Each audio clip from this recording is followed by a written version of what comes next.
Shalom, family. Thank you so much for joining us here at Remnant House, the home of the strong and the very courageous. As we, of course, take our moment every week, we try to stop at least once a week. We try to stop, and today is Hodesh, the beginning of the 6th month. So, a very special day on the Zadok Enoch priestly calendar, which we, of course, keep here faithfully at New Kingdom.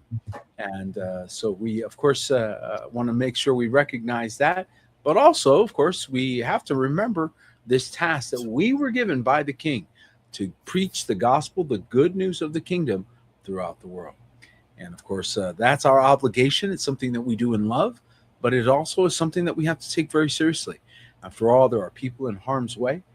There are very difficult things going on the earth, and we're finding ourselves facing many challenges. In fact, one of the videos that I wanted to share today was just coming out of Indiana, and just the tremendous amount of damage and difficulty that is now being experienced there as different storm systems go through. We also had a earthquake here down in southern Arizona that was felt about an hour south of us. So the world is shaking, and things are changing. Joining me for this conversation is, of course, my brother and compadre in all these battles and adventures, my brother David Colon. Thank you so much for joining us. Kodesh Shameach. It's a pleasure to be. Kodesh Shameach to everyone out there. That's right. Don't forget that. We've got to remember that. Amen and amen. Yeah, I wanted to put this on the air, on the screen there real quick. Look at this, folks. We're seeing serious flooding, serious challenges that are happening throughout the country. David, people are suddenly waking up and their lives are changing. The circumstances are different, and they got to adjust. They got to adapt. This is real world stuff happening right now in real time throughout our country. Yes. And it's not a joke, but you know what? It gives us a tremendous an opportunity to be a bracha, a blessing to others, and be there in time of difficulty. That's an important thing when it comes to evangelism, isn't it, David? Oh, absolutely. How many of those people, woke up to the flood, carrying them down the river, and how many of them never came back, and the reason why I say that is because that's the heart of an evangelist, that would say all those opportunities, all those people that you could have, and that are not going to be able to hear that message now. And it breaks my heart. I know it breaks my heart personally when those kind of things happen. So, well, when you see this kind of thing, when you see this kind of, footage, and you're watching, this kind of, thing going on in the country, it's really easy to realize that our lives are precarious. It can happen at any moment. You can suddenly have emergency situations. Something we talk about on our weekly news update every week. Yes. That you need to be prepared for these kinds of things. And David, this really does give a backdrop for reaching out with the gospel, doesn't it? Absolutely. What it really does is it really, gives you a sense of, making sure that your own house is in order too as well. I mean, how are you going to be able to take a speck out of a brother's eye when you have a log in your own? So, it should be a time for evangelists and people that are going out to definitely, get their own affairs in order, and then go out and basically give the people the opportunity, or just to show mercy, just to show love. Yeah. Well, I tell you, we are in a time that we need a lot of mercy. Isn't that right, David? Yes. Absolutely. Big time. Mercy is a big deal. This is part of shining your light. This is part of bringing out your fruit, and your fruit shown, that you can cry with somebody, that you can help somebody, that you can love on somebody, that you can understand what that person's going through. It's I'm a big time empath, so I get moved by this stuff. I love helping people. I love reaching out. Yeah. And when there's emergencies like this, when there's catastrophes like this in people's lives, I get impacted. I always, there's a hero in us, right? There's that, where's my super suit? There's that hero in all of us that wants to go out there and be the hero and go out there and help people. And the job is enormous. We need a lot of heroes, don't we, David? Yes. I used to do that, work similar to that, with the water damage restoration. I would love to lead some teams out there, right down there, boots on the ground, with food in hand, with water in hand, with muscles in hand, getting people, together and really helping these people, manage their situation. Well, I tell you, we definitely want to shout out to all. Yes. We definitely want to shout out. Go ahead. I'm sorry. Go ahead. I was just going to say, that's how you be his hands and his feet. That's what I was just going to finish saying. Amen. Amen. And we want to shout out to those hands and feet, the emergency workers, those that are answering those 911 calls, right? That are showing up when other people don't. Okay. You gotta shout out to those that are doing those thankless jobs, aren't they, David? They're doing jobs that nobody notices until, boy, you need those guys to show up. Yep. Absolutely. We want to be thankful for those people.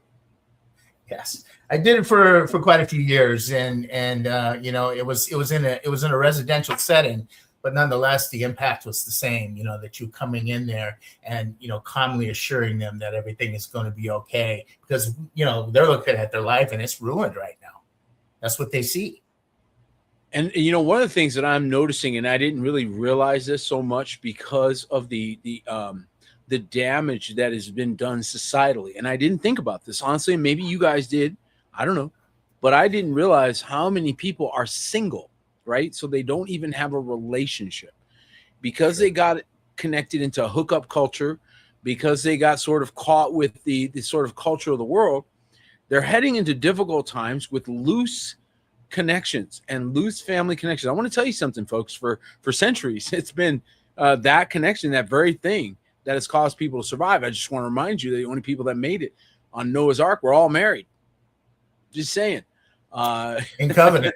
Covenant's a pretty big thing, right? Pretty big deal to get through crisis, get through difficulty. So how many people out there single? And I did not think about this, David. I really did not think about this. And I think we should talk about this today, because how many, and again, young men I feel a little less concerned about because they tend to pal together a little bit differently. But how many young ladies, how many young women got sucked into this OnlyFans, I'm good enough as a man, blah, blah, blah nonsense, right? I'm not insulting anybody. I'm just saying. And now in crisis, they're in difficult times and they are by themselves. They are trying to battle it alone. They're trying to figure out who they can latch onto, and that's not going so well. And it's become something that I didn't see coming until I began to interact with people that were in crisis and realizing how woefully prepared they are for the circumstances that they find themselves in. David, what's your thoughts about that? Well, it's the whole fracturing of the society. First of all, that's number one. This individualism that thinks that you can do this on your own. That's number two. Not thinking that you don't need anybody is number three, because everybody else need nobody. Right. Because everybody has hurt me. Everybody has screwed me over. Right. So therefore, I don't need anybody. Therefore, you're all evil. There's no good people in the world. Right. Right. Exactly. And, that brings a person to a place of isolation. And to the point where to the point where they start getting desperate and start doing things that they normally would not do. This is what I'm trying to say. You want to talk about evangelism. Yes. Right. And you want to talk about an evangelistic opportunity is when they are in survival mode, when Yes. people are down to their last nitty bitty. And I'll tell you something, David, one of the things that we talk about a lot, especially on our weekly news update, but also throughout other broadcasts like this one, where we talk about the shift over that is happening between the analog world, the former world, and the digital world, the digital transition that is now happening. And I got to tell you, young people are the ones being hammered the most. And the verse that came to my mind today about young ladies, as I was looking at some statistics and some hard data, not personal opinion, just what's happening. And I began to realize that Isaiah 4 is coming hard for a lot of people, where he says that they had to take the hem of one man because they were so destitute. And I'm seeing the desperation level reaching critical levels. David, we've got a problem out there. We need more heroes. Most definitely. You know, the other thing too is, you know, what they end up cultivating is a mental wilderness. Yes. That, you know, that's a great way to say that. A mental wilderness. What do you mean by that? Well, again, it's the whole isolation. Everybody sucks. Nobody's good. You know, I got to go this alone because I can't trust anybody. Blah blah blah blah blah blah blah. You know, and you know, and that affects not only it affects their spiritual life as well if they even have one. You know, then it's really going to affect them in a way that is, you know, not conducive. And you know, this whole isolation thing. You mean they can be too far gone that we can't help them? Well, sometimes you have to leave people in their mess for a while. As an evangelist, I get discernment on that all the time. When to leave somebody in a mess, and when to try to help them out of that mess. Right. You know, because there is a certain point at which, you know, the authentic person who may not have been authentic or been not practicing it up until that point will start to say, you know what, I'm sick and tired of being sick and tired. Let me go ahead and let me make these big moves and let me get right. You know what I'm saying? So does that mean we don't reach our arms out, or does that mean we just recognize that even though we reach our hands out, they're going to get slapped away, they're going to get rejected? Right. A lot of times he'll tell me even beforehand, don't mess with that one right now. That one's still under construction.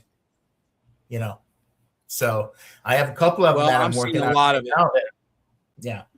That are. So I'm seeing a lot. Sorry.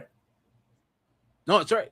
I didn't want to cut you off, so I wanted to wait. There was a couple of guys that I've been working on that you know, they're in this mentality of, you know, I only call you when I need something. You know, and I'm not, you know, to say that person is not genuine. It's pretty accurate. It's pretty accurate. Let me go ahead and rip the Band-Aid off on that one.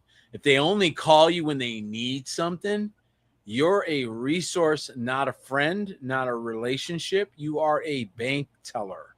You are a resource manager in their life. Yeah. That is what you have become. This transactional Very relationship. Yes, it's a big. It's an epic. It's at epidemic levels right now.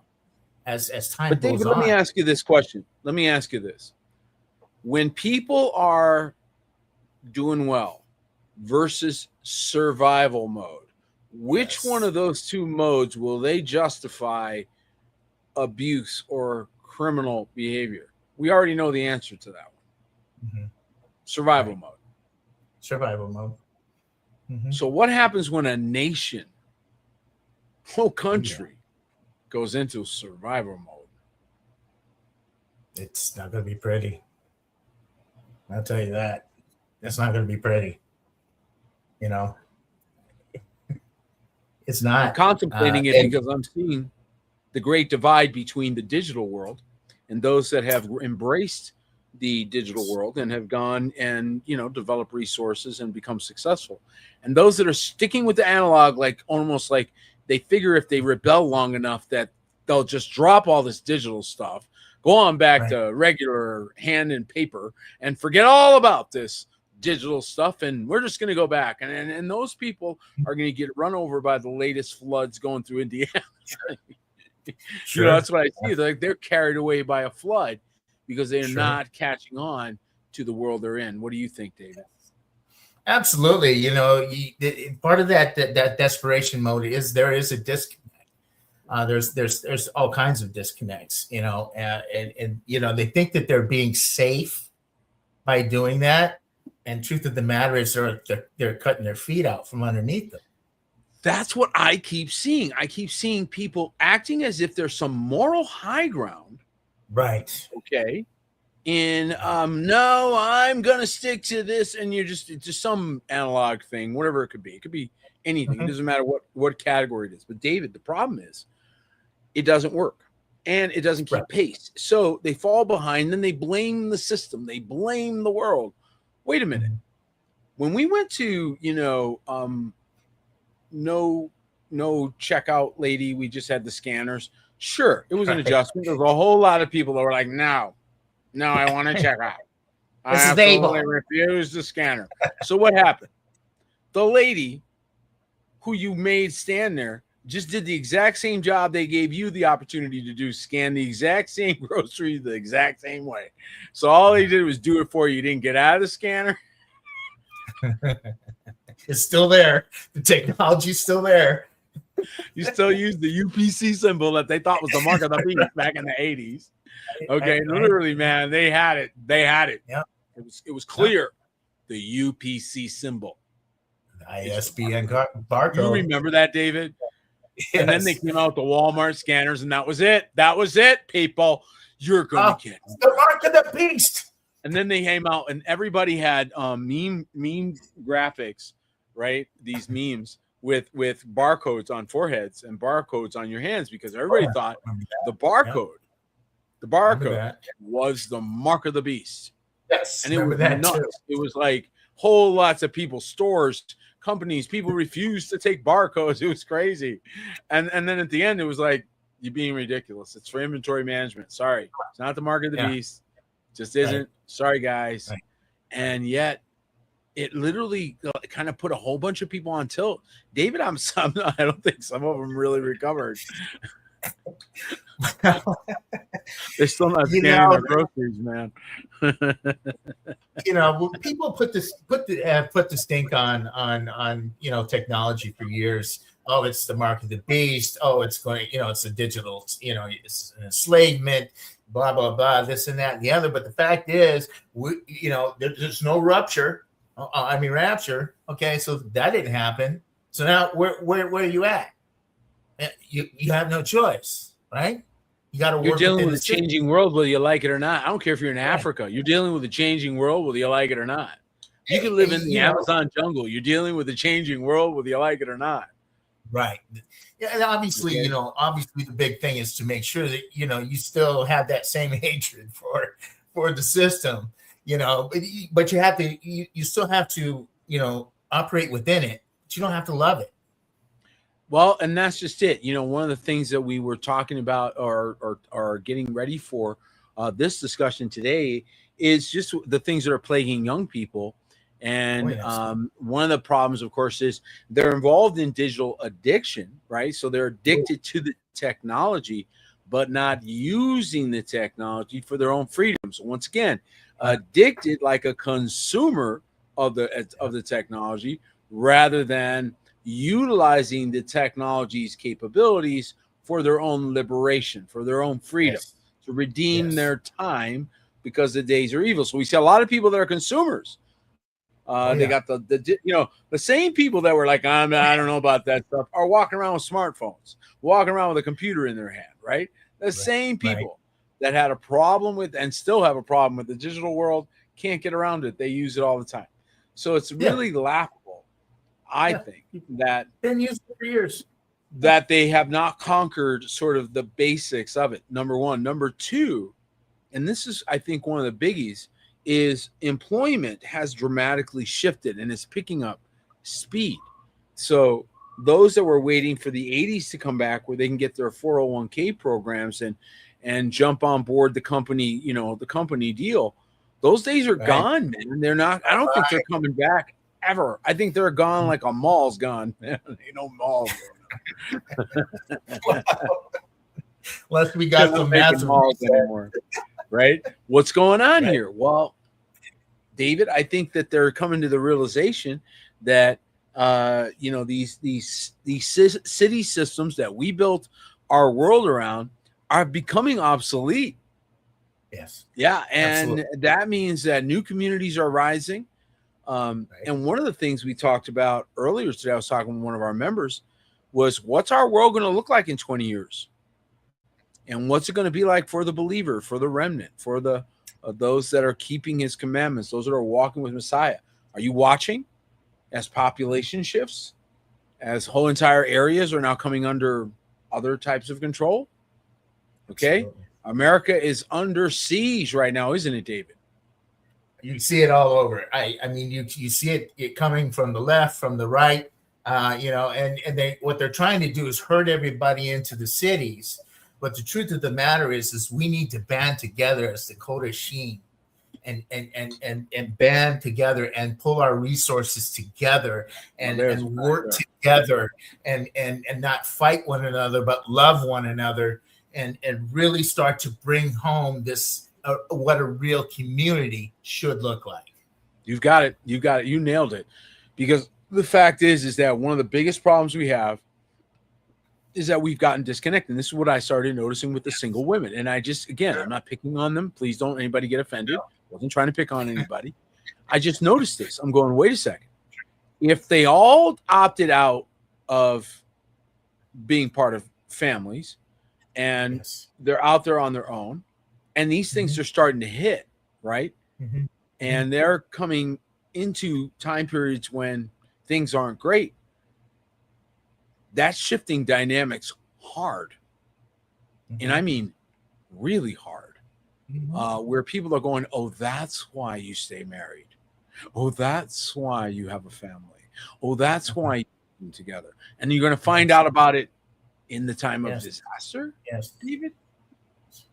Listen, that mental wilderness is no joke, and it will swallow you. And in a digital world, it'll swallow you even more. To sit there and think that, and really what it is, it's a consumer mindset, like you said earlier. It's all about consume.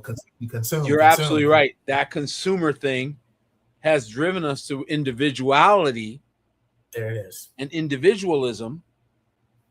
Instead of being united as Mashiach ordained, as the scripture commands, and as where the bracha, the blessing, is commanded, Psalm 133, right? Come on. So we have the access to digital, but we became consumers instead of riding it to our own freedom, number one. And then in addition to that, one of the negatives that I see also is the level, and this is what I want you to comment on, toxic relationships. All of a sudden, toxic relationships that you could keep at a distance before have ways to get back into your life now that they didn't before. Sure. And so this is now creating new boundary issues with the digital space for people. Talk about that for a second, David. Oh man, listen. I mean, that it's bad enough that we, this is in our lives in general. Just with other people around us, certain relationships that may be toxic, but to immerse yourself in a space where it's just you as an individual, okay, and it's easy for that person, person on the other side, whether it's AI, whether it's a bot, whatever it is, this is the whole thing with the whole Chat GPT and how it was able to, talk children or teenagers into committing suicide. It was the same thing, so that is the real danger is the mental wilderness along with the toxic relationships that keep getting fed. And then you have natural disasters, right? So I'm sorry, bad time to have a natural disaster. It doesn't matter. You don't have any friends. You got nobody even cares where you are. Nobody's coming to look for you. You have no connections. You got no family connections. You got no network because you isolated and you became a video game junkie or whatever, or Yes. just, little by little, we're reduced to just one phone. I was talking to somebody, and you really don't realize how much the phone becomes a lifeline to the world, right? And Oh, without it, yes. wow, you disappear Yes. quick. Yes. Okay. And now there's a new level of digital that's coming in that if you don't rise above the minimum, you're going to disappear underneath it and no one will notice. So that's the other Okay. scary element is I think people are sort of disappearing. And David, I wanted you Okay. to comment on this because I bet there's a lot of people now suddenly concerned about, well, being one of the disappeared. What's your thoughts? Well, that's actually a scary notion. It's actually a scary thought, something to even contemplate. How fast you can slip underneath the world, so to speak, and Yeah, the basically, radar. Nobody off the knows. radar. You know, like the same with an abducted child. Same Yeah, thing. It's how easy it is to just all of a sudden slip out of nowhere and be gone because you decided not to stay connected. You that's decided right. not to be a part of a family, of a congregation, of an assembly. You decided not to do any of those things, and guess what? You became fair game Boy, for howdy. SP1. And even Boy, the best howdy. pastoral care can't fix the absence of family. Now, I'm not No, talking about relatives and I'm not talking about people you settle for. I'm talking about prized people, high right, quality, high value people in your life. And right. yes, I think family formats are now coming under scrutiny for a new way. But here's the next thing that I wanted to point out because it dovetails with what we've been talking about. So they Mm-hmm. have this isolation because they became addicted to digital things, and the digital addiction came in and did not support; it actually enslaved. We invited in some toxic relationships, which only made us isolate further because we want to get away from the narcissist. We want to get away from, Right, you know, right, right. these psychos that are online, right? And a lot of people did that. But what did it produce? It created a circumstance that I think, David, is almost like a perfect storm because, Yes. especially young ladies, I didn't see it this way until Oh, recently, but now I'm looking at it going, oh boy, because they are in depression and loneliness yes. at a level that we have not seen Yes. since the Great Depression. This is like the Great Depression of the mental Mhm. state of many Yes. people. And I Yes. think it's because reality is hitting them, the Yes. realness of the failure to absorb truth during their younger years. Now here comes reality smacking them in the face, and it Mhm. ain't pretty, David. Yeah.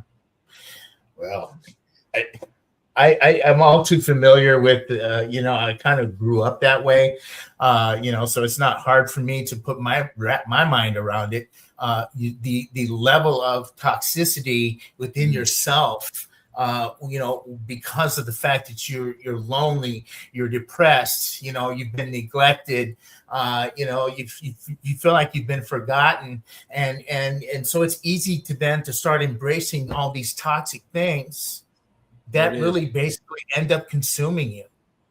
in some It's pretty bad places, and you end up making horrible. choices you wish you hadn't have made, right? And so I think That's how about they the end up people that becoming end up. That's what I'm trying to say. Okay, right there. and right. and very variations of it because there's variations of that, a lot of them. Sure, But sure. so that's the one we talk about, but there's lots of them where they're Oh, basically taking yes, their clothes off and being digital strippers, right? So yes. what does that mean? They've lost their identity, they've lost their covenant fire, it's been Right, squandered. They right. grabbed they sold it for a bowl of porridge, which is Sure, horrible. Now, can sure. women recover from this, David? Yes, they can. Hmm. They can repent. Yes, Yahuwah yes. can clean them up and can even Yeah. reinstall them into a family like he did Mary Magdalene. Oh, He yes. can install people to where they do have a brother and a sister and a mother, Mhm. but that's going to require some serious evangelism, David. Oh, yes. Oh yes, and none better than somebody who's been through it. So I'm That's right. just going to raise my hand here and say that I can. That's how I can relate to so many people because of the things that have happened in my life that I've overcome. Okay, because I was sick and tired of being sick and tired. That I wanted that change, but I knew I was Right. going to have to step out of it. Okay, but anyway, Yeah. so to be able to minister to somebody who's going through that loneliness, that rejection, the toxicity of their life, they can get out of it. I am proof that is possible. Okay, don't think that I was some kind of angel, because I most definitely was not. I have a special heart for people like that, and they actually can bring me to tears I because feel the same way, especially in their time. I don't get as pulled on by young men. I'm sorry, I just don't. I kind of figure like, come on, man, toughen up. I'm a little Yeah, tougher on guys. I am. I have to admit, I am. I'm a sure, bit tough on guys. I sure. expect men to be men and Suck it man up, up. Suck it up, suck it up, buttercup. That's just a buttercup. lot of the way I was raised, and we talk about that a lot. And that Yes, does disconnect from younger generations. We apologize, but we were that rub some dirt on it kind of generation, and you went back out. But the young right. ladies, I feel a little differently about, because I feel like they were tricked. I Oh, feel like they got deceived by the porn stars and the Hollywood stars and every other kind of star commodity. Yep, they that became a that commodity. made them become transactional. That taught them Yes, that was the way yes, forward. That convinced them yes, that's where success was. And yes. as a result, they wake up in their 30s or wherever and realize, I squandered my life. I blew it, and I can't go back. I can't fix this. I can't repair. Some of them have permanently damaged their reputations. They permanently damaged their name. They can't Right, appear in public because their picture would bring up a bunch of other pictures, and right. so I mean, it's horrific. And I Mm-hmm. do believe that people are starting to realize that, whoa, this digital footprint thing, it doesn't go away. It's a big deal, and Yeah. you might want to rethink how you're interacting in this world, right, David? Even on Facebook, come on. I mean, something as simple as Facebook. Yep. Putting your dirty laundry, your Hmm. your likes, just your dislikes, your attitudes. You put it all out there on Facebook, and you think that is just somehow some type of therapy. And truth of the matter is, it's all a digital footprint that does not go away. That's Is right. is really And important. all it ever ends up doing is washing away in the floods Yes, that come in life. All the yes, things we think are so important get washed yes. away by water, burned up Come in on, fires, or come shaken on, by earthquakes. Wind come on. comes through, tornadoes. All these things disappear quickly. Look at these fancy places, homes, everything. And what happens? Gone in an instant. And what Yes, matters is the relationships that you build. Without come on. those, you've got nothing to fight for. And I think that's why people are getting depressed, David. That's my theory. That's Yeah, my theory. I'm just saying it's the sure. absence of the ecclesia's energy, the energy that you get from those who love you by choice. One more time. One more time. One more time. You get a certain kind of energy that comes from people who don't love you because you're Uncle so and so's kid or your Right, Aunt so. No, no, no. They love you by choice. by choice. A It's a big family deal.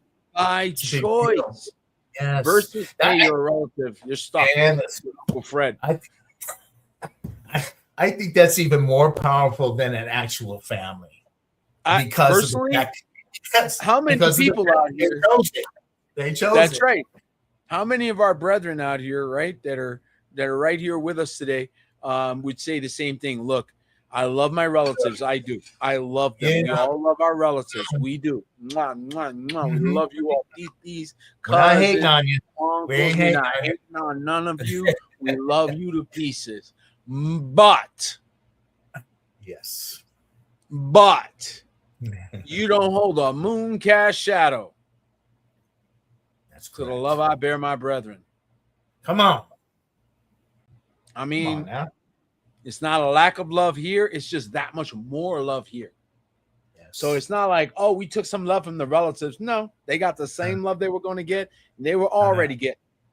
Okay. Yeah. But what happened when you met the Kodachim? Oh man, I discovered a new level of love that I never knew over here with the relatives. They're loving you with purpose. They're loving you with. I discover a level of love, a level of interaction, a level of connectedness. What family really means. And then you're like, okay, these relatives, they got grandfathered into this family thing. They didn't take it seriously. These people had to choose to be family. There it is. Not taking it serious. Whole different thing. Choice. Yep. Totally whole different thing. And then it becomes something amazing. And look how many people are going to now testify and talk about their family. Now watch them all start to testify. Here we go. Why? Because they love their family, and it's their family that makes all of it work. It is the family that makes the house a function. Yes. Amen. And so we can't go without one another. Amen. We can't do it. We need to have one another. We need our family. We need to stand together in one accord. And without that, then we end up in that depressed that thing that's happening to a lot of people right there. Yeah.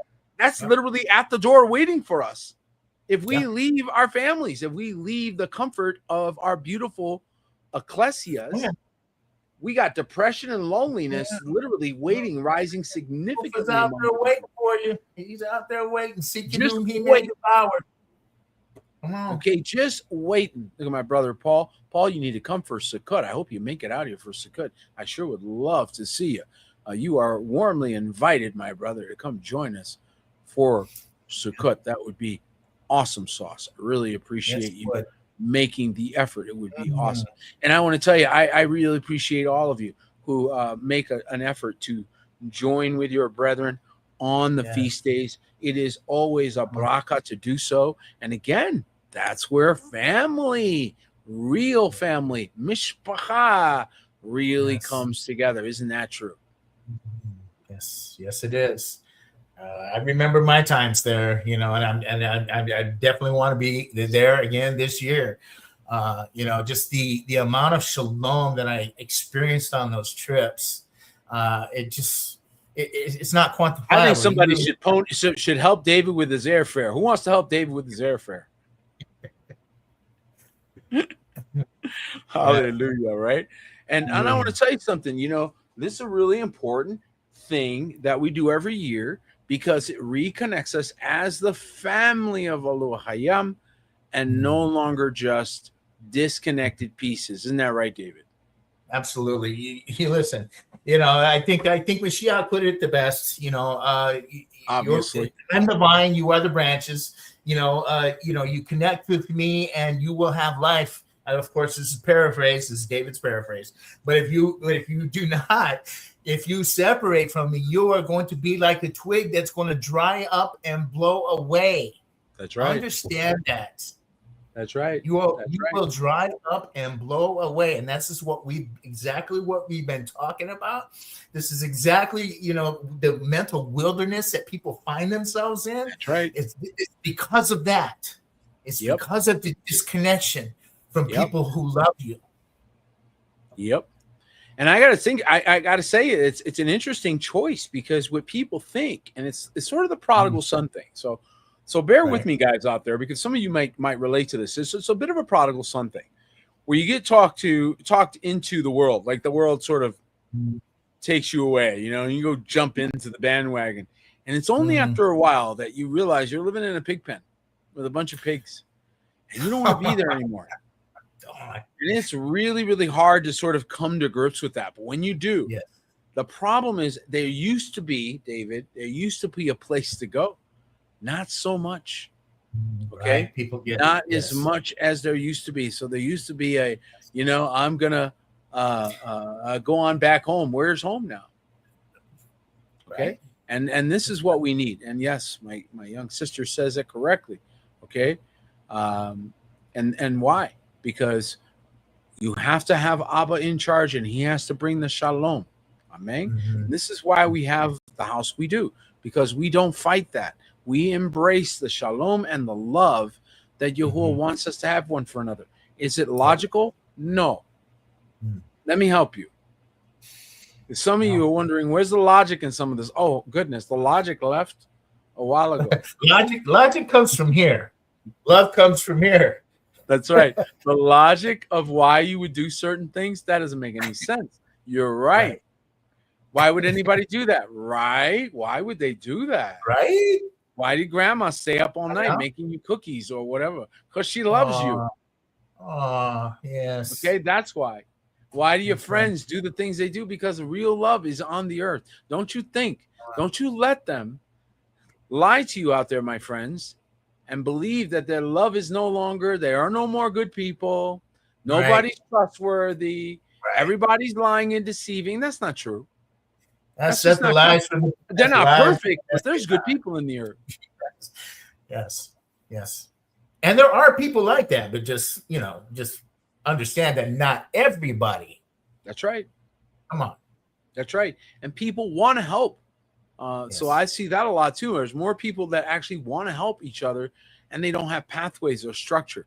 And so this is one of the things that I'm seeing is that we allowed them to remove sort of certain structural things in our lives, things that were behavioral structure, societal structure, communication structure, and replace it with digital, replace it with these things that give us the sense of community and the sense of connection and the feeling of being together, except you ain't moving no furniture, helping nobody, healing nobody, touching nobody, saving nobody, dunking nobody, and eating with nobody.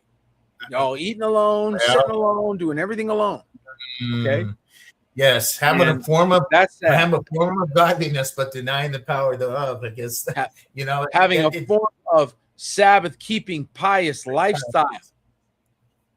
Having a form of family come together. You know, one of the things that we do here at Remnant House, folks, and I know David knows this, and all those that hang out with us knows, but maybe you're watching us for the first time, or maybe you're coming on board and you're saying, who are these crazy guys? All right, well, let me tell you a little something here that you might want to know.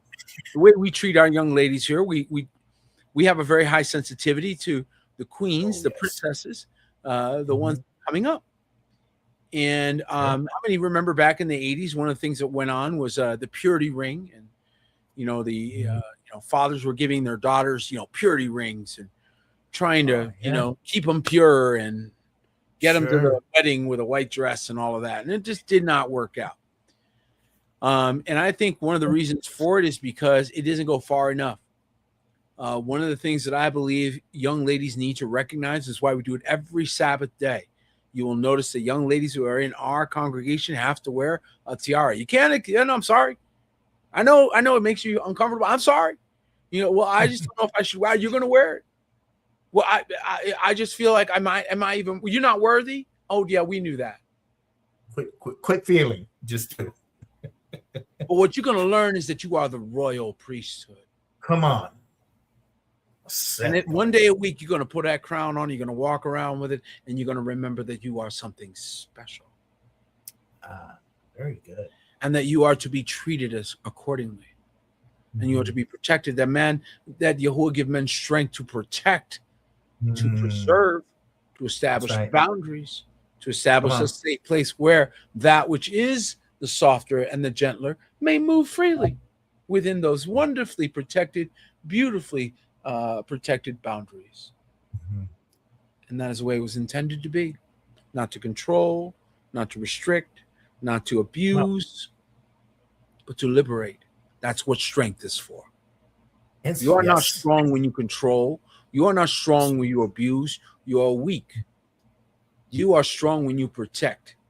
I don't judge my strength by what I destroy.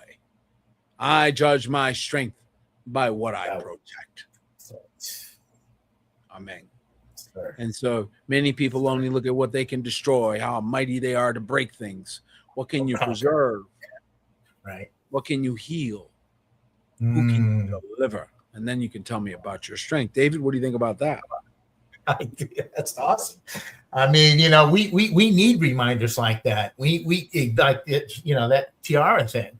They need that visual reminder. You can talk all day long, but that visual reminder, when they put that thing on, okay, it does something to them. It does something, it brings a spiritual transference, if for And I lack of got a better extra term. tiaras. I'm waiting for some of my other girls to come. They haven't been to see me in a bit. Yes. I got some extra ones sitting, waiting for you. Come get your tiara. For young men, I get you shofar. Come get your shofar, right? You're a young man, come get a shofar, right, David? How many have we given away, David?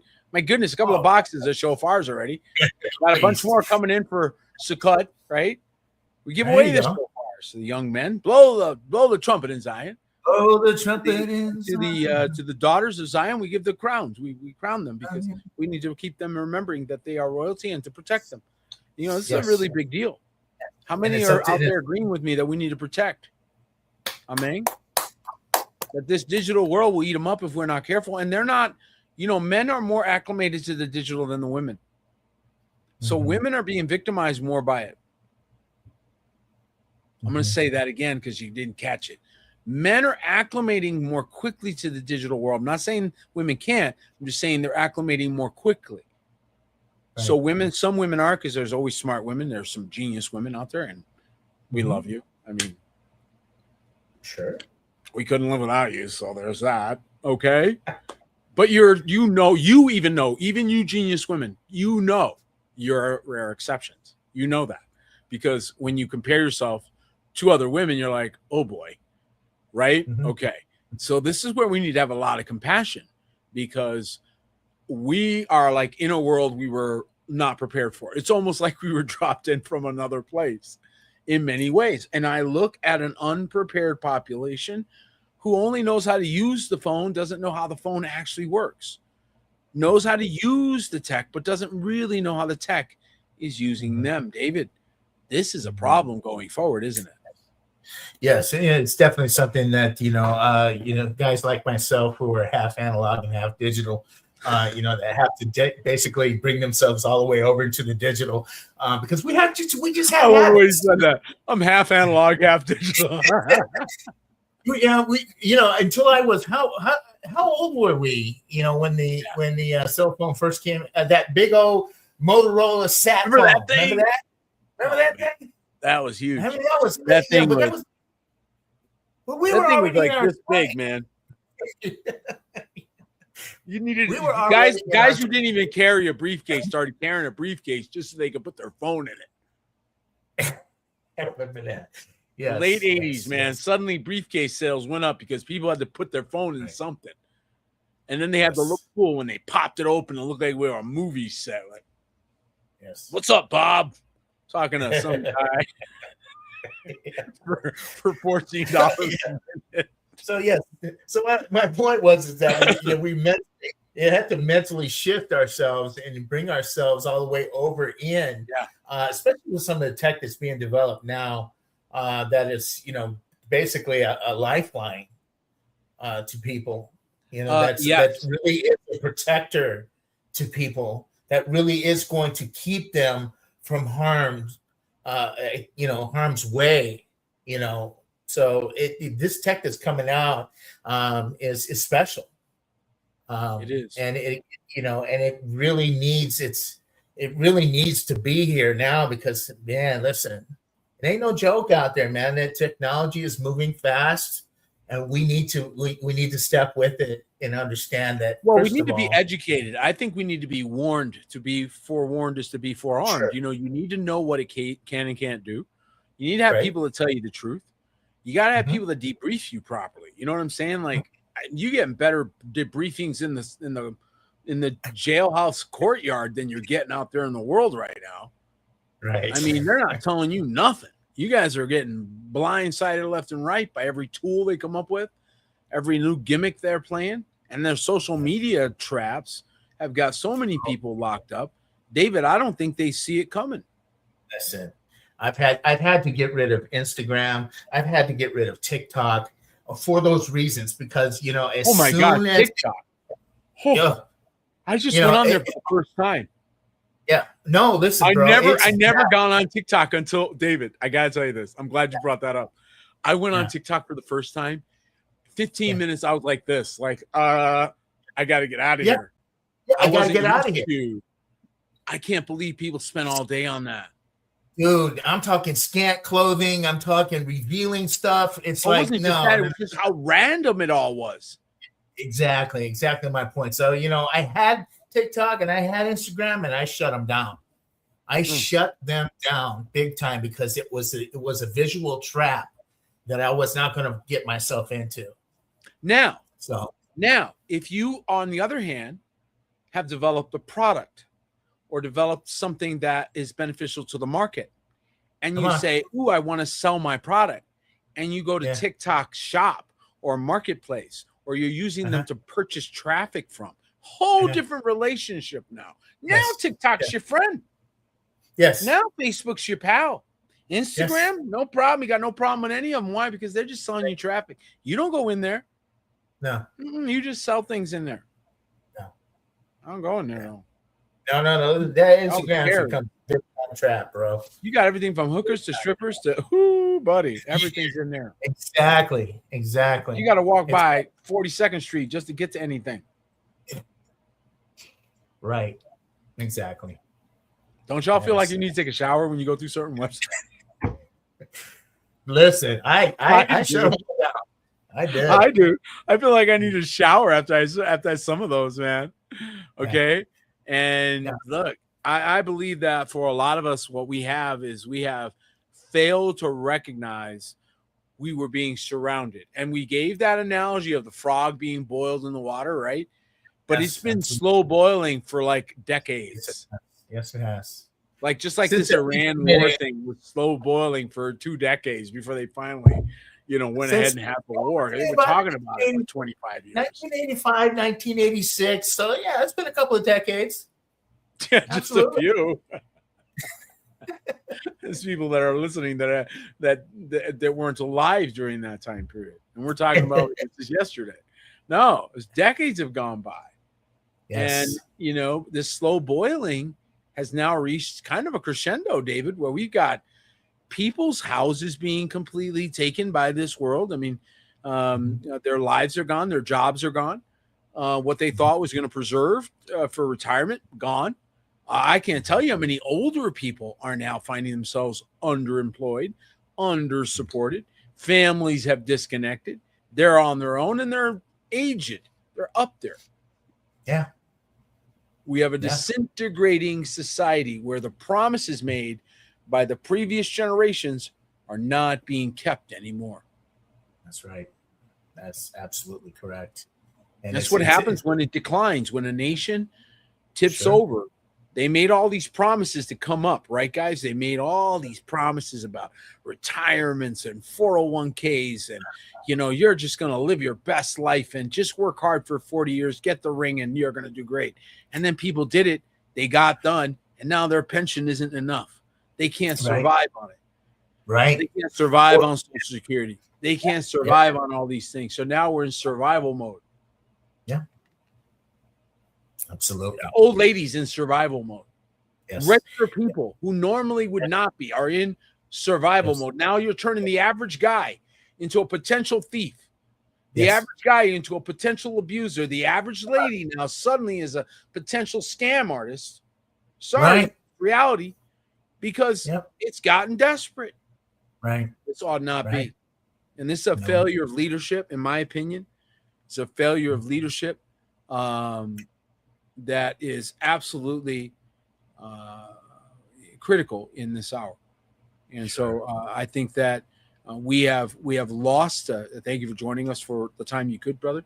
We have lost a lot of people who could not make the corner because of the fact that the pressure of this time made them collapse. And I know it. They are sitting in corners, probably hiding, maybe watching us and not knowing what to do, saying, oh, no, he's talking to me, right? Yeah. Let me encourage you, brother, if you're out there. Let me encourage you. You gain strength from your brothers and sisters. You need to connect to them. You need to get out of that quiet place and reach out, especially those of you that may be victimized. And I speak specifically to you young ladies. I have never been more concerned. I have 3 daughters, so this now has my heightened attention. That there's a gap period. I think when they're younger, they always think, oh, someone's going to marry me and I'll be fine.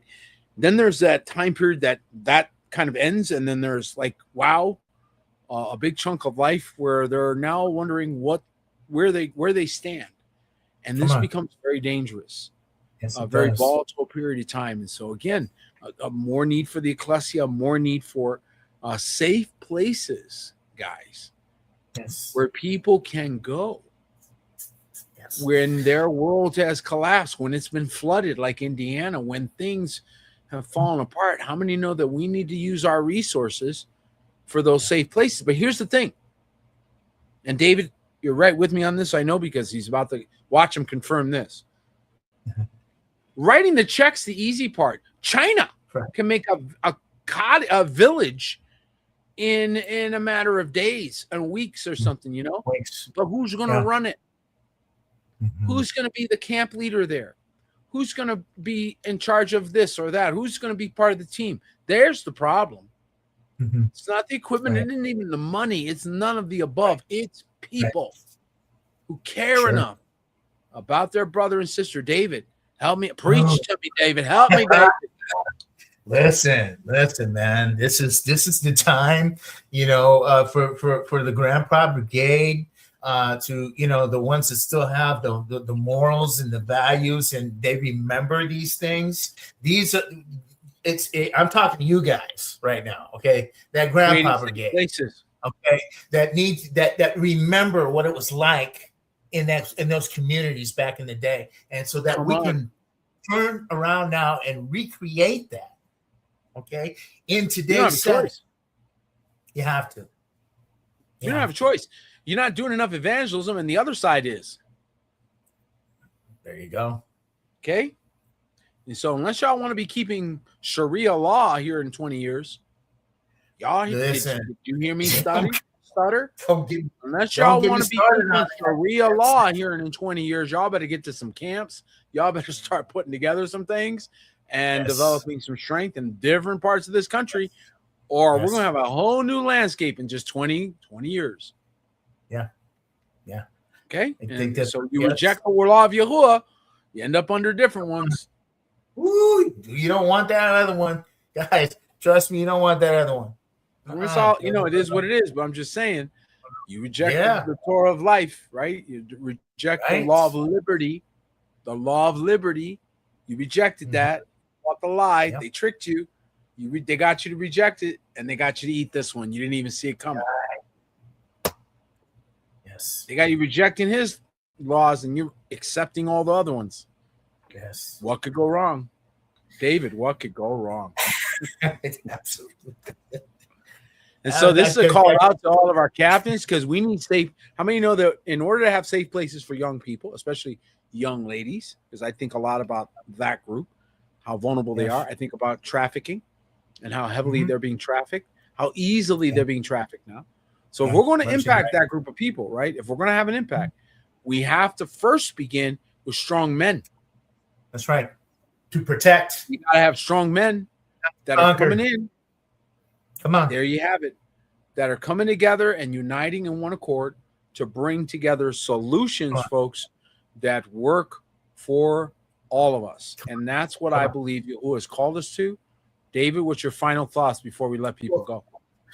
Well, this is you're right up my bailiwick. You're right up my alley. This is definitely something that it's really needed in this hour. A safe place for people to go that we can, we don't have to worry about, the young ladies and don't have to worry about, all the evils that can go with that. So I just implore all across the internet, those, if this resonates with you, definitely reach out, especially if you're Kodashim, obviously.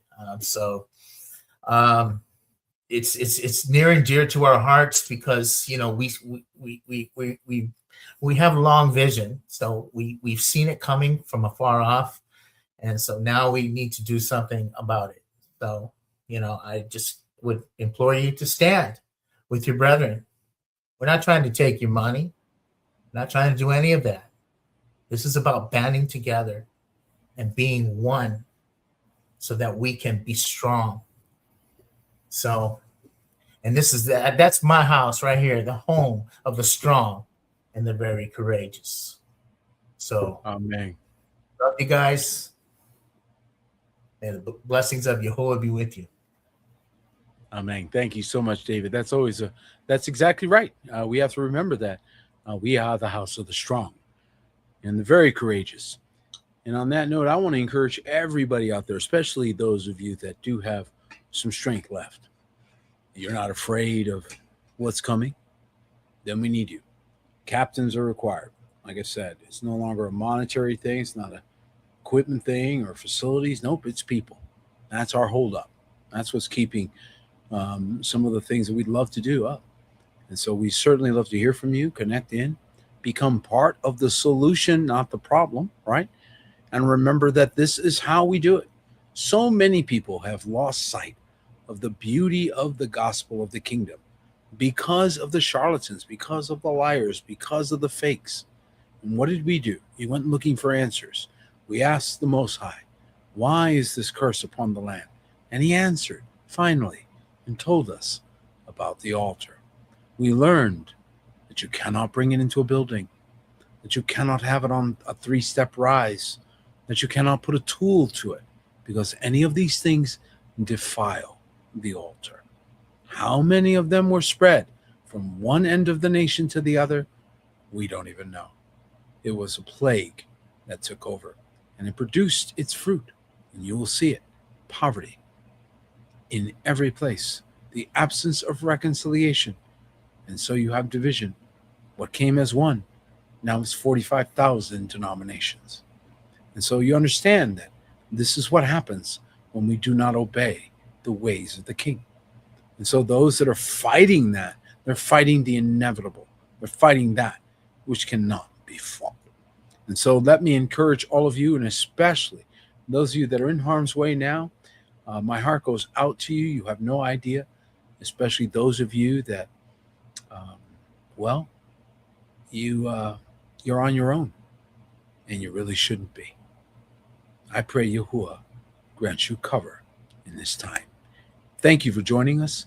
May Yahuwah Baruch each and every one of you, and remember, Yahusha HaMashiach, he alone is King of Kings.